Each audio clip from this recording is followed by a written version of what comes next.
everybody. We are really thrilled today to have Margaret Anderson, professor of history at the University of California-Berkeley and author of Practicing Democracy, Elections, and Political Culture in Imperial Germany, among other books in English and German. This book is particularly amazing. It's this magisterial study of the introduction of universal manhood suffrage elections in the Germany of Otto von Bismarck. And I first encountered this work when I was writing my dissertation on the Muslim Brotherhood of Egypt, which participates in elections that are sort of free and sort of fair, but exist within the context of this authoritarian regime. And I thought to myself that this kind of thing was completely sui generis. The Muslim Brotherhood, for example, is this legal, it is banned, but it is allowed to participate in elections. Oh, and I thought this banned but tolerated thing only existed in Egypt until I read your book, and we encountered the socialists who, under the socialist law, had precisely the same situation. So I thought there's clearly something, there's something here. And so, in fact, I think it's the finest book on what we call in political science authoritarian elections. So political science has been spending a lot of time on this question of why is it that autocracies who rule their people at the end of the day with the threat of physical force will erect legislative bodies and hold competitive elections. And we generally have convened on this single answer, which is that they do this because it enhances the survival of the regime somehow. And we differ over the precise mechanisms. We think, well, the elections allow the regime to identify which elites it should co-opt, or it allows the regime to erect a kind of pseudo-democratic facade that makes it possible to operate among civilized nations, and we have a whole bunch of other mechanisms. But in general, we think, political scientists argue, they're clearly regime enhancing because that's why the regimes are doing that.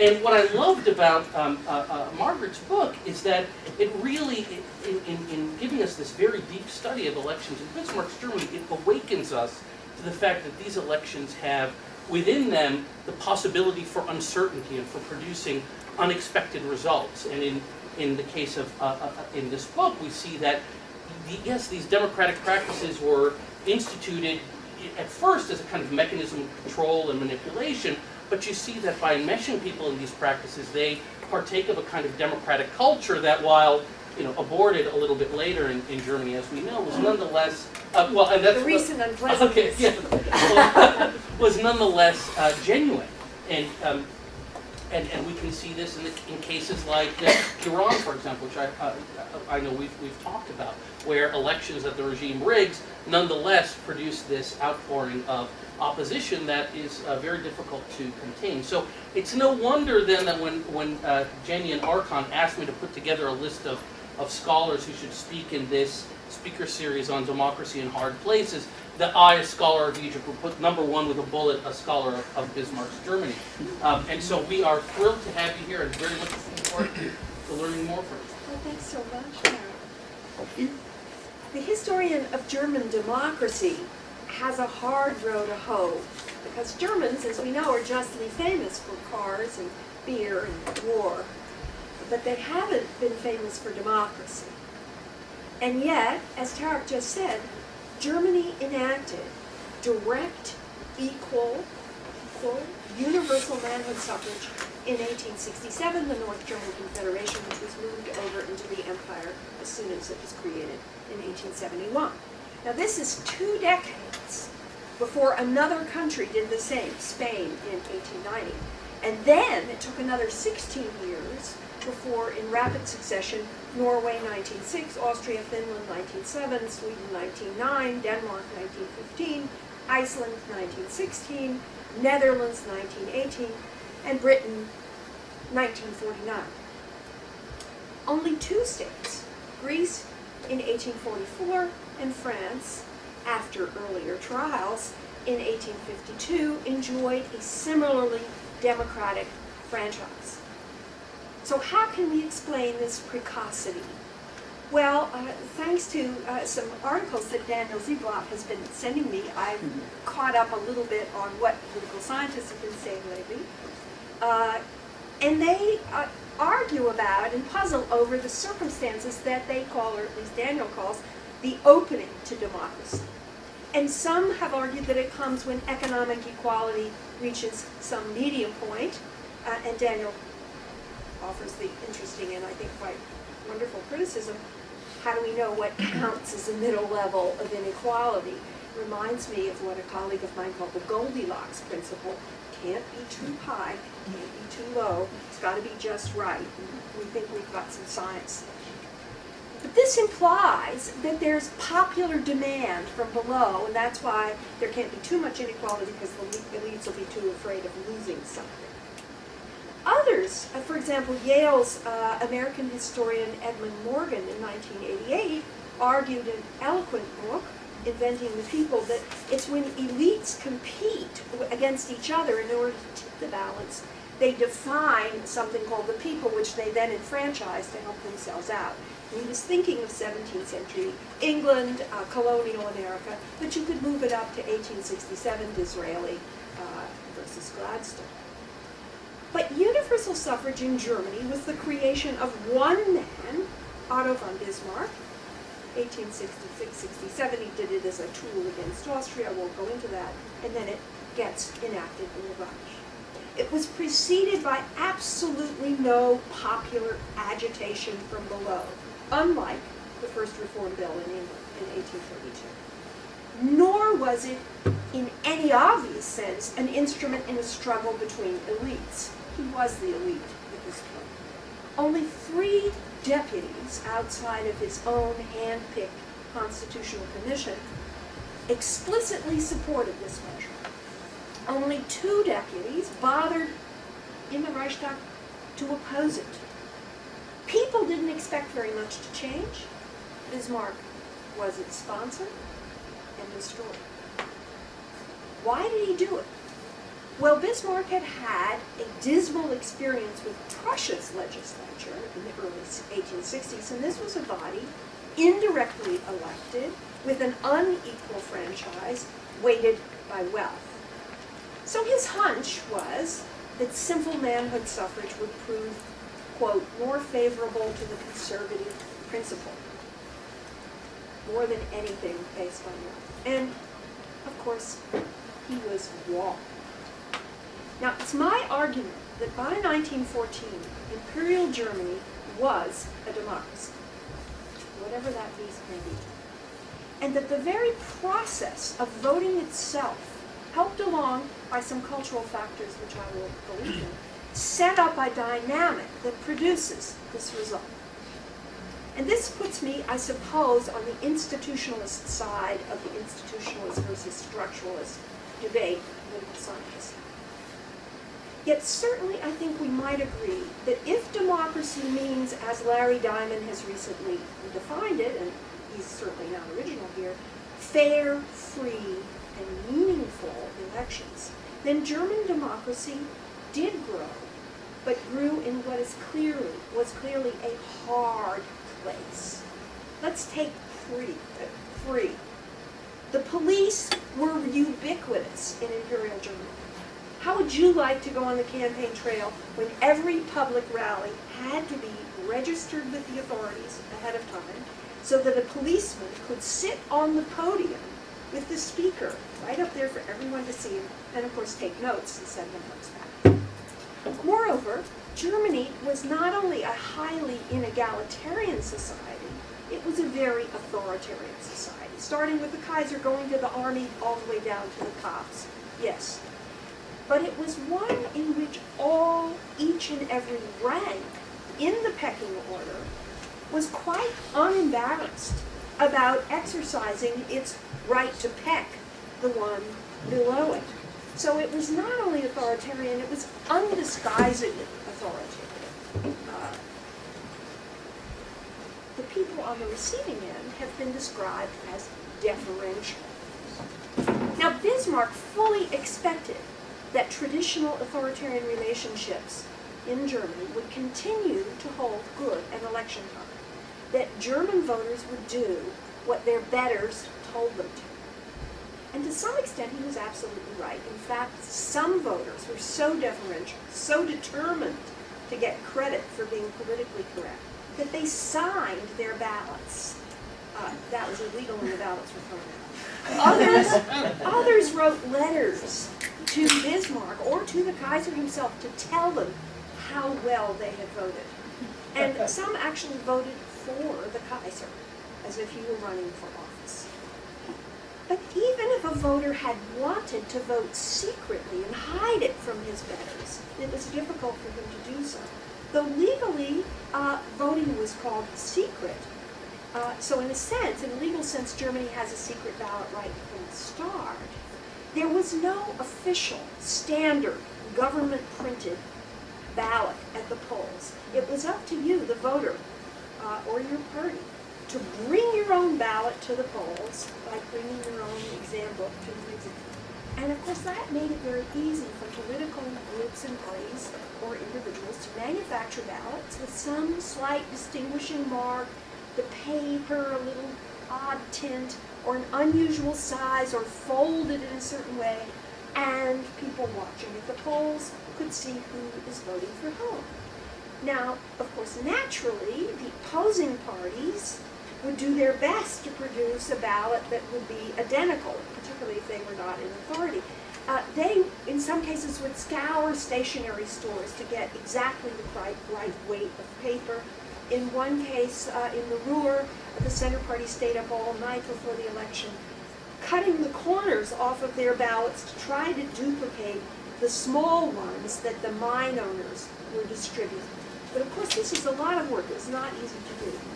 And of course, in many cases, it hardly mattered what the ballot looked like.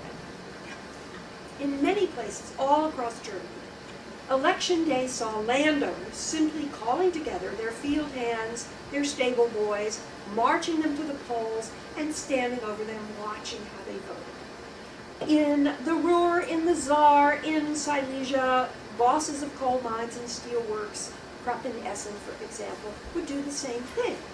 And the foreman would call out, Hände hoch, hands up. You have to show your ballot before going into the polling place so everyone can see what it is. Some of them brought marching bands to give it a festive air. Some of them brought German shepherds just to keep the people in line. Brewers did it with factory workers. Forest wardens did it with loggers. A head psychiatrist did it with his 100-odd wardens who worked under him in the state insane asylum. In one case, a commandant marched his garrison to the polls, handed them ballots when they arrived. It was illegal for soldiers to vote in Germany, so I don't know why he did this. High civilian officials were only slightly less conspicuous in their intimidation with their white-collar employees. Now, the penalty for voting wrong, of course, is loss of your job. Maybe not for those white-collar employees, but certainly loss of favor. This isn't really deference we're talking about. This is coercion. And so you have to ask yourself, how were these men able to vote uneconomically? I mean, if they're rational actors, what are they going to do? So I think we have to cross out freedom for free elections. How about fair? Well, there are two obvious cases of unfairness which jump immediately to mind. The first is the Kulturkampf, Bismarck's culture war waged against the Catholic minority, 36% of Germany. That includes the liberals, and the liberals supported him. It includes the priests, but it also includes the laity. And this goes on, I would argue, from 1871 to 1887, though some of the legislation ceased to be enforced earlier, but others of the legislation, like the bill outlawing the Jesuits, remained in place until 1917. Now, this culture war wasn't just about elections. It was waged on a variety of fronts: education, marriage, religious orders. But its initial foray was about elections, the pulpit law, which criminalized political speech if done in church. Now, you could say that overall this was hard to enforce. People were not likely to tell on their pastor, or they had wonderful ruses. But in fact, lots of priests and bishops were jailed or banished. Newspaper editors who wrote, Catholic newspaper editors who wrote columns against it, were often jailed, plenty of fines. So this is clearly unfair. Second, the more famous example that Tarek has already mentioned is the socialist law, passed under duress by the Reichstag, outlawing the socialist party, soon to be called Social Democratic Party, between 1878 and 1890. So that's clearly unfair, outlawing the party altogether. And thirdly, what about meaningful?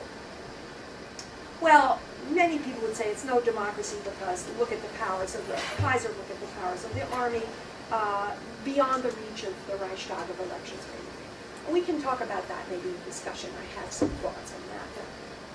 The fact that the executive in Germany, at least at the national level, did not grow out of parliamentary majorities because it was chosen out of career civil servants is certainly an obvious argument that elections were meaningful.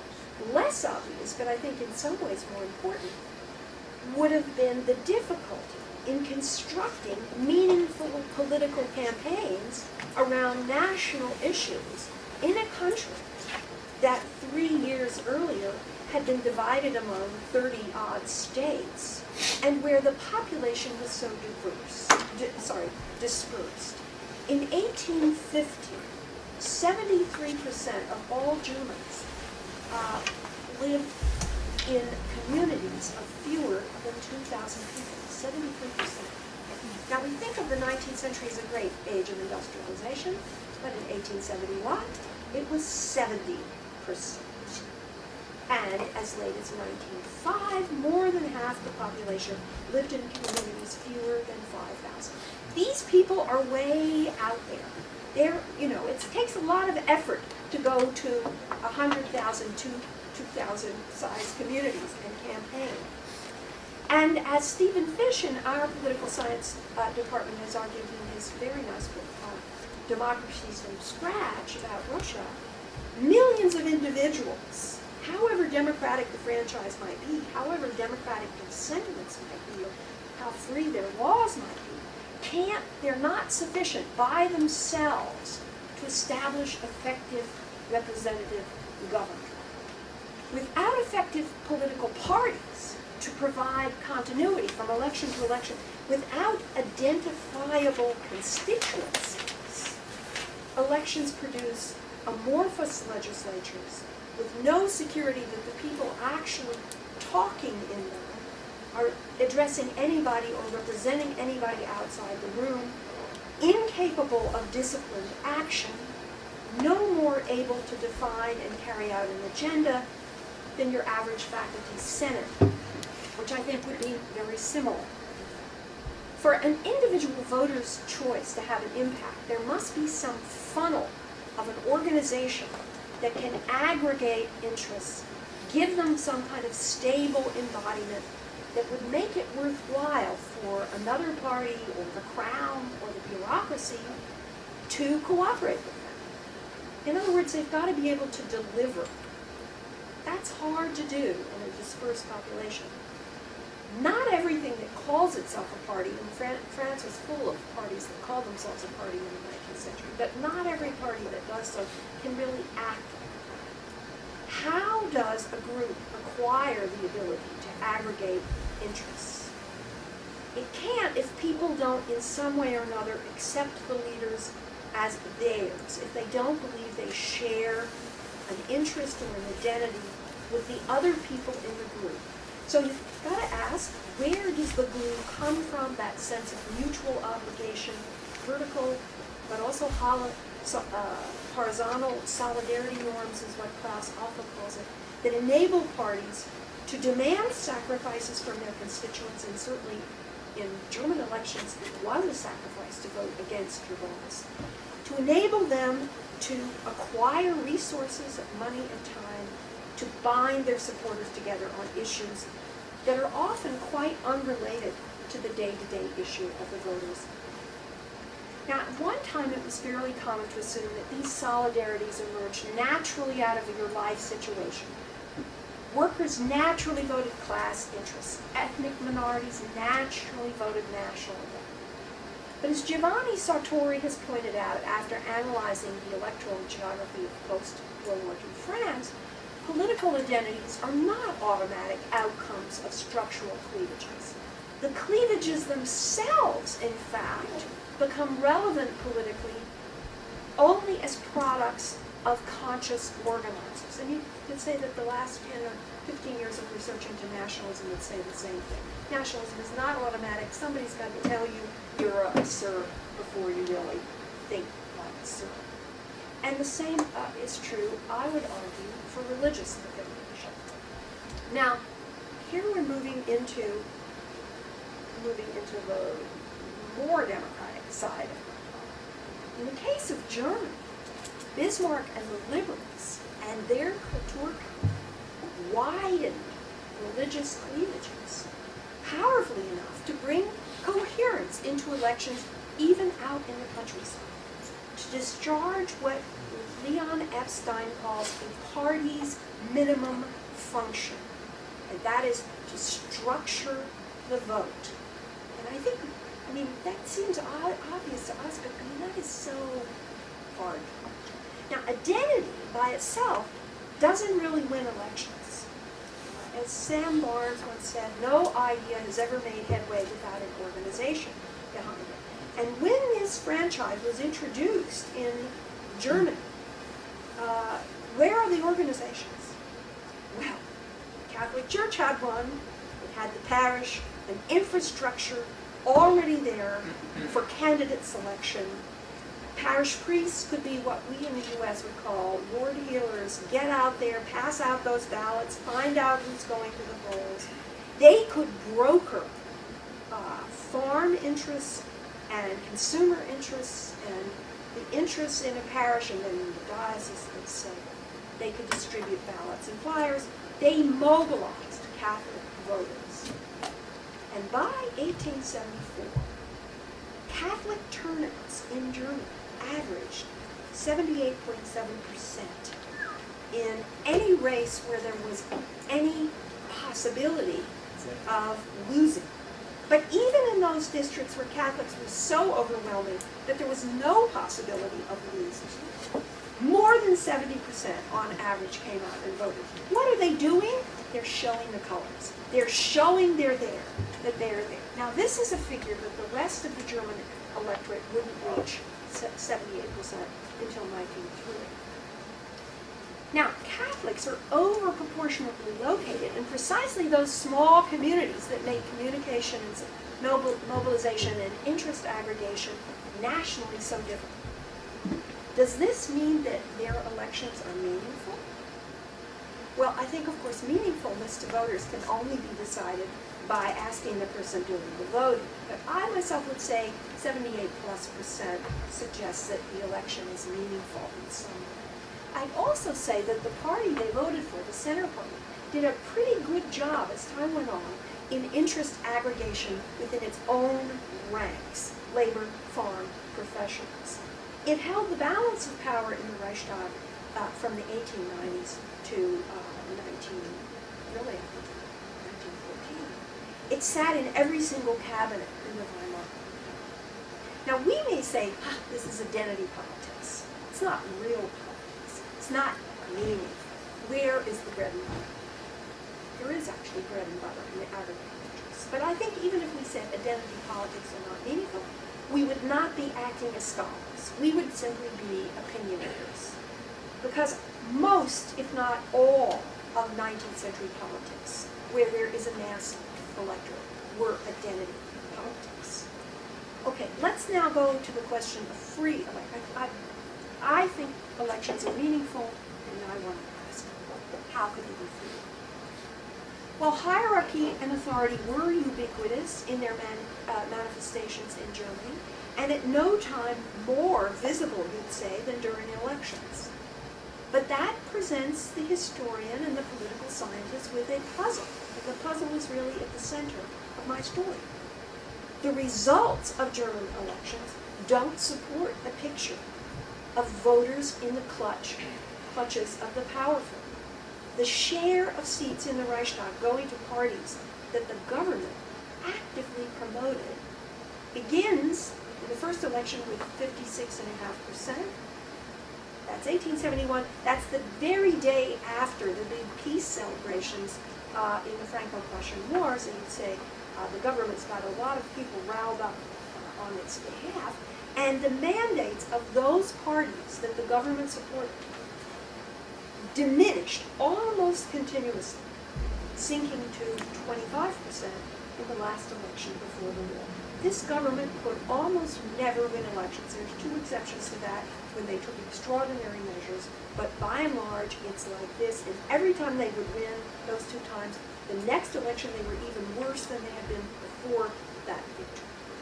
Now E.P. Thompson, asking an analogous question to mine, his question is how, given all the repression that you get in early 19th century England, can we explain a working class that occurs and is an aid?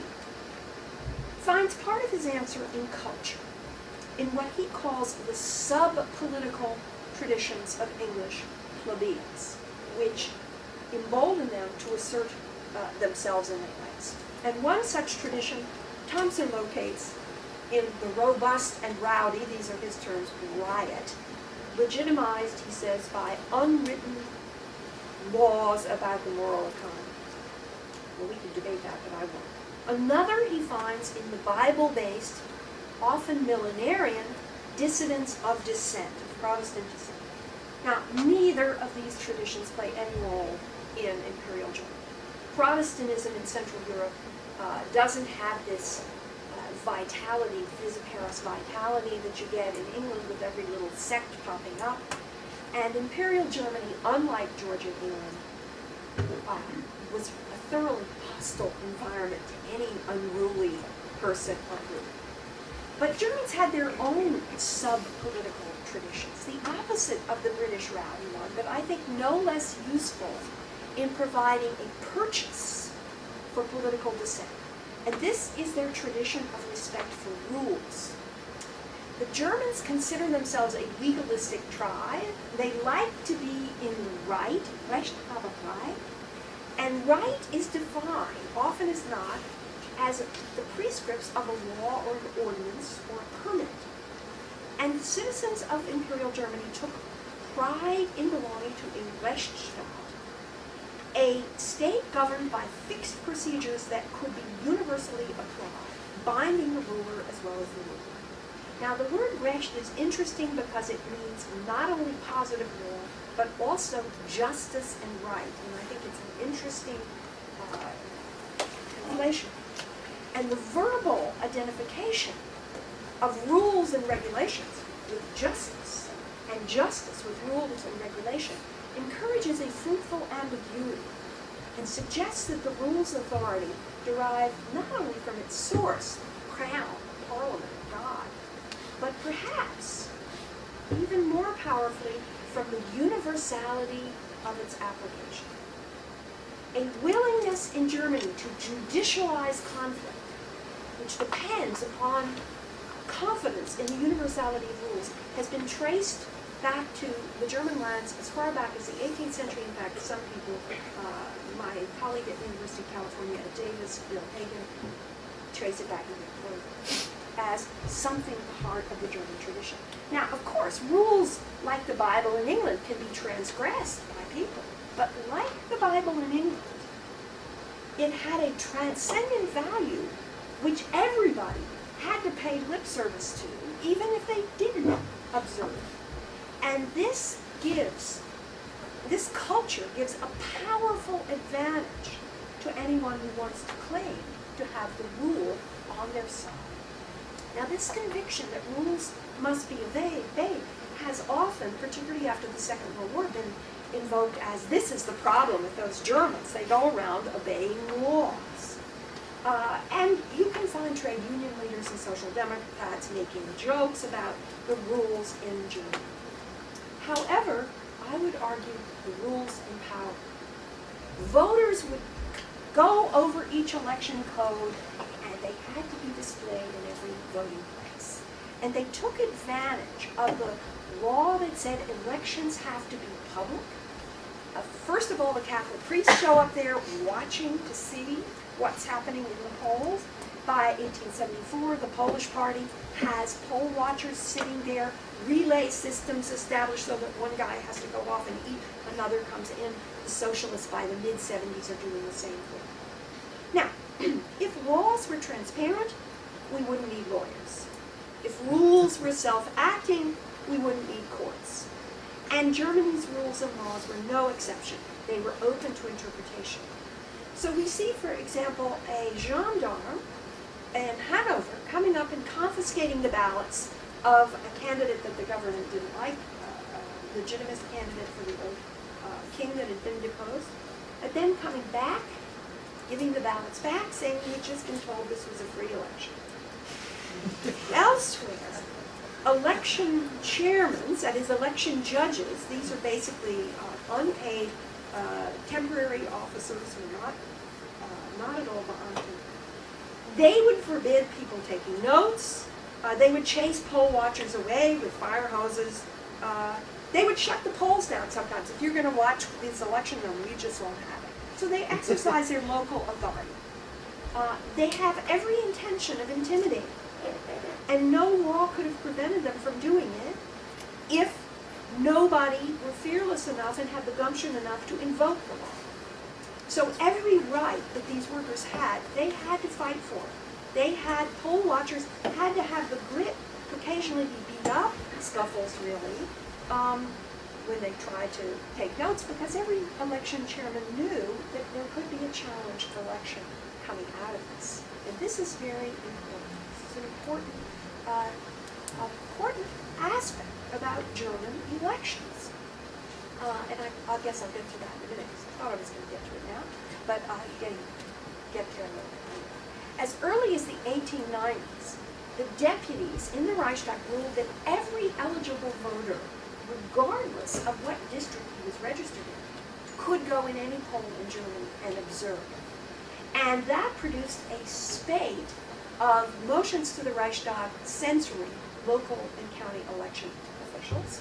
And in 1892, the ministry itself reinforced the Reichstag's criterion and said, okay, you've got to let poll watchers go everywhere. Now that's a case of the legislature getting the executive to do so. And why are these poll watchers dangerous to the big man sitting there counting the votes? Because there could always be a post-election challenge. Here's where German law, in making the accuracy of the elections a matter of state, and making investigations into the validity of election paid for by the state, rather than, as in Anglo-American law, by the losing candidate, had tremendous consequences. In Virginia, my own home state, in 1978, a man lost the election by 0.3% of the vote, and you would think he would be allowed to have a recount, but he had to post a bond for $80,000, and he didn't have $80,000, so he had no chance of protesting that election. In Germany, the protests would be made, the Reichstag would set up a committee to investigate, they would sometimes appoint local officials to do the work, and the Reichstag would decide. So parties became very quick to use this protest mechanism. Newspapers would print before the election to their constituencies, watch out what they're doing, this is against the law, this is against the law, report it to, and they would give the address where they do it. Now, the efficacy of this kind of legalism didn't depend upon the Reichstag throwing out the elections. Actually, not that many elections as a percentage of the protests were thrown out. And the deputies were, you could say, were pretty philosophical. They'd say, if every time there were an election infraction, we would never have anyone sitting there at all. And I think you could have said that in England. But the stipulation that the Reichstag itself had to validate every election, review every protest, gave dignity not just to the complaints, but to the plaintiffs themselves. And soliciting those complaints and putting them together raised the poor man at the bottom of the pecking order. I read a wonderful little letter by a man named Adam Schau, the master woodworker, who was dismissed from his job for voting socialist in 1890. He wrote in a protest on the election and wrote, "I don't expect this to actually overturn the victory, one man after all, or to get my job back. But I do want my party," quote, "to make the matter quite clear and make a beautiful poem out of it, let it appear in the newspaper, send a few of the newspapers to me so I can distribute them, so society is ashamed of itself." Now, when society is capable of being ashamed of itself, the post-election challenge becomes an organizational weapon in its own right. And even parties that came in a poor third could order an investigation. So, and sometimes the investigation would be so insulting, particularly to the big chimney barons of the Ruhr and of the Tsar, that they would sue for libel. That itself is very interesting. It would be a big trial, and quite often the person who sued for libel would win. But that's very interesting. To call a mine owner or manager someone who has coerced an election, and to call that a libel itself shows that legitimacy is being withdrawn from these people, that it is not considered legitimate.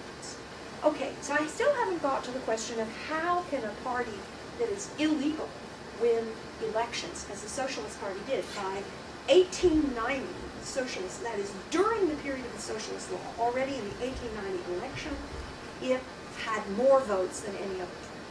By 1912, it had more seats in Parliament.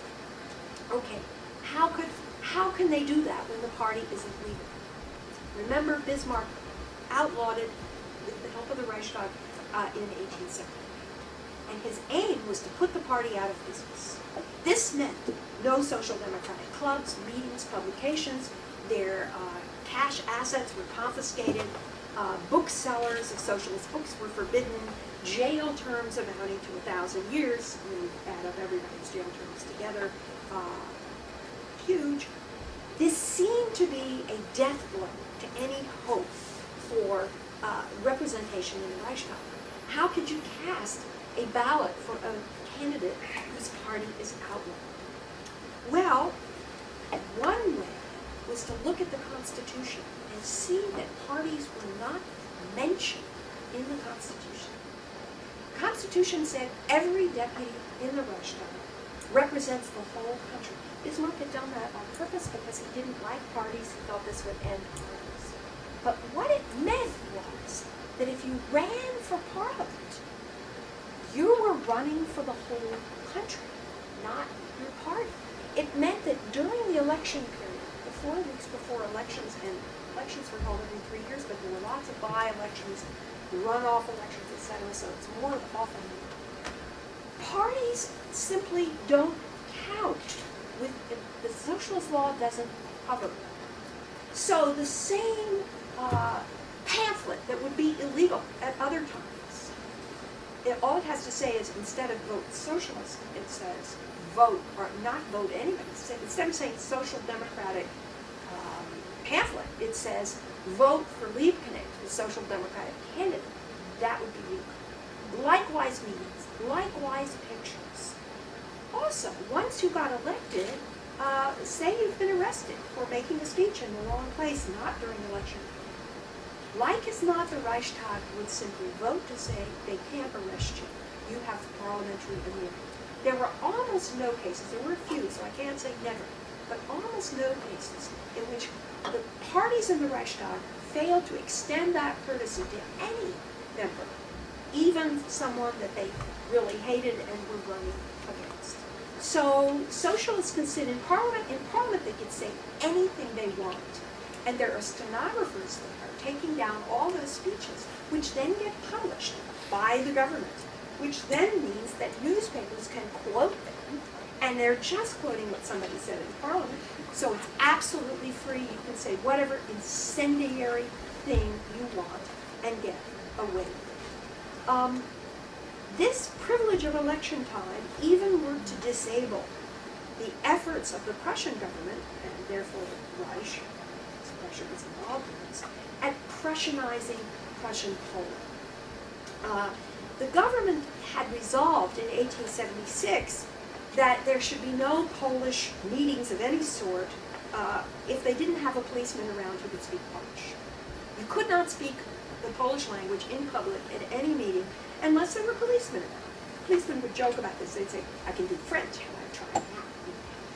And at that time, the courts had struck it down, said you can't do this. But 20 years later, in 1898, the Minister of Interior said, well, there are all kinds of legal opinions. We have a different court now. Let's try it again. And said, no speaking Polish unless there is a Polish-speaking policeman. Of course, they made sure there were no Polish-speaking policemen. And this time it was the electorate, rather than the court, that called a halt to the government. A chorus of protests came to the Reichstag. And the Minister of Interior immediately saw that any elections under these circumstances would be annulled by the Reichstag. And so he simply reversed his policy right away. So how's that for the importance of elections? I myself think that socialist law is not nearly the watershed that historians have imagined, though you could say that, like the Kulturkampf, it helped mobilize people. It helped structure the electorate. Okay. The opposition parties and the movements that supported them were so strong by the 1890s that all of a sudden rumors were leaked from the government that the Kaiser planned to have a coup d'etat and simply change the franchise.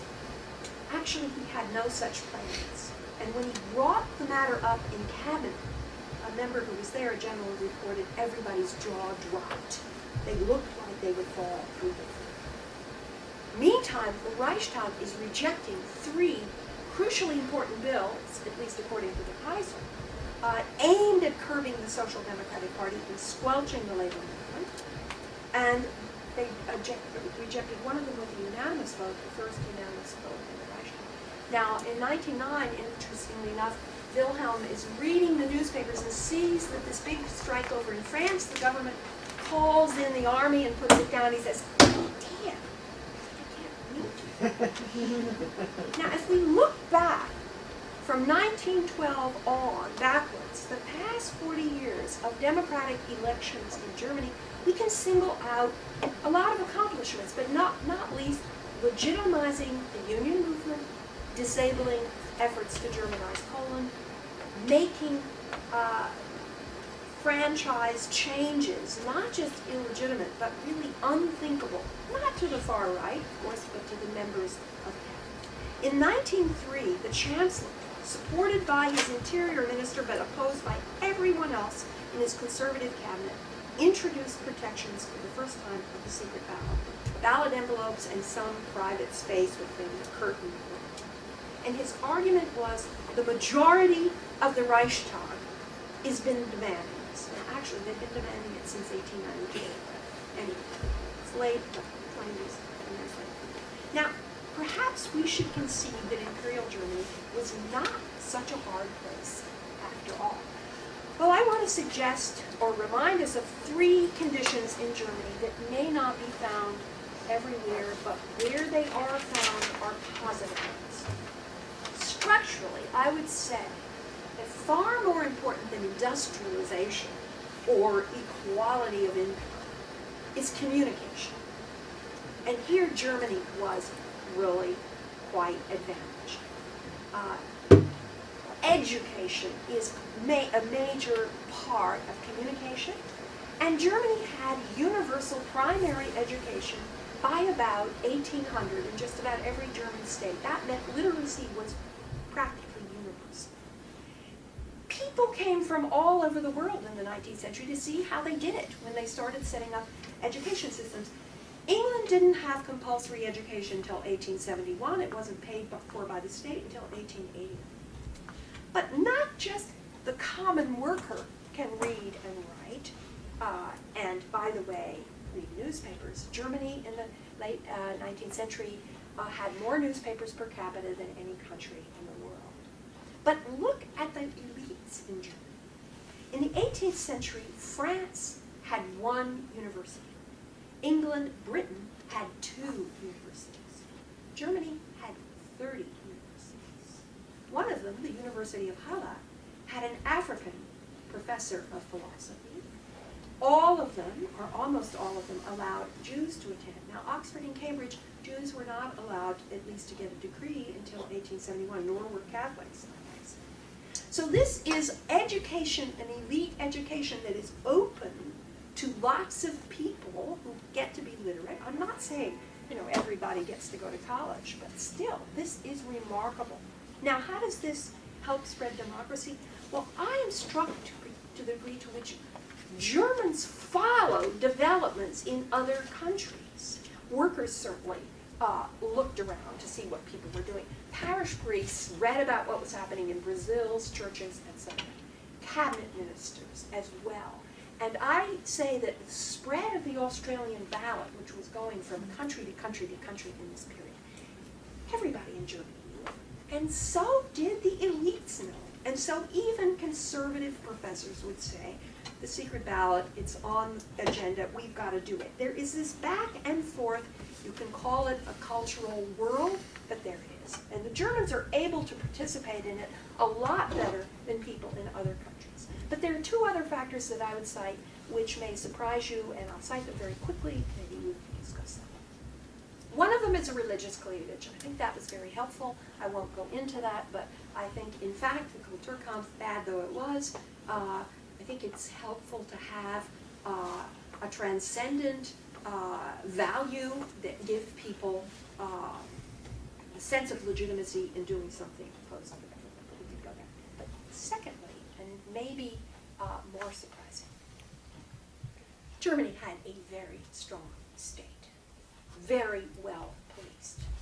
There wasn't any violence at election time in Germany, unlike Ohio, unlike Pennsylvania, where in the 1920s there's still people in Philadelphia getting killed in elections, unlike England in the 18th and first half of the 19th century. There I could count 2 people who got killed in election riots in all of this period in Germany. No violence. I don't care what Charles Tilly says. Not having violence is such an enormous asset for any state moving democratically. Also, it's not a foregone conclusion that you don't have violence. Also, as part of this, officials obey that abstraction, the law. Not always, of course, no officials do. But they think of this abstraction, the state, and they are loyal to it. There is not nearly so much corruption as there are in other places. There's not massive ballot box stuffing. There is not massive bribery. There might be a bushel of peas here or a glass of schnapps there. I would say we can trace this to 18th century Germany's traditions of absolutism, and I'm willing to go even farther. I'm willing to say that a period of absolutism may have been an unrecognized benefit that Europeans, including English, experienced over the rest of the world during this first wave of democratization. And that's why, if you want to ask me to predict, I would put my money on the hierarchical, despotic China over Nigeria in any race to see which country will democratize first in the third wave. Now, maybe that doesn't seem so improbable now as it did when I first had that idea 10 years ago.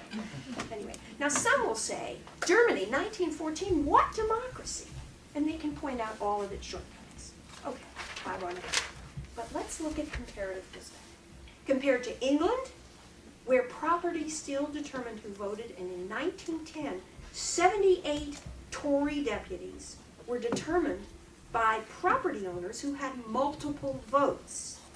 Between 200,000 and 600,000 men had up to 30 votes apiece, and some estimates said up to 80 votes apiece. It all depended. Nobody knew how many people were enfranchised in England, even then, because it's tied to property. Property changes hands. Who knows how many are involved? But 30 seats in what would be a very tight House of Commons going to plural voting. But they finally got rid of it in 1949, so good. It was reduced after the First World War. Now, is this compared to France, where there were truly not very effective parties? Parties are basically mechanisms to funnel government patronage. That's basically it. And in 1877, where the Chamber of Deputies simply threw out 77 seats that had gone to Catholics, known as clericals, or legitimists, victors. Now, however bad the Kulturkampf was, they never threw out 77 seats. One see maybe two, but this was called by a political scientist then, a Frenchman, a parliamentary coup d'etat. Or let's take the United States today. We're in the state of California, my dear state, with 38 plus million residents, sends 2 senators to Washington. And 21 other states, in the 19th century we'd call them rotten boroughs, with populations that all together make up almost that much. They send 42 senators to Congress. So what is democracy? I can't define it, but like Justice Potter Stewart once said of pornography, I know it when I see it. Thanks very much.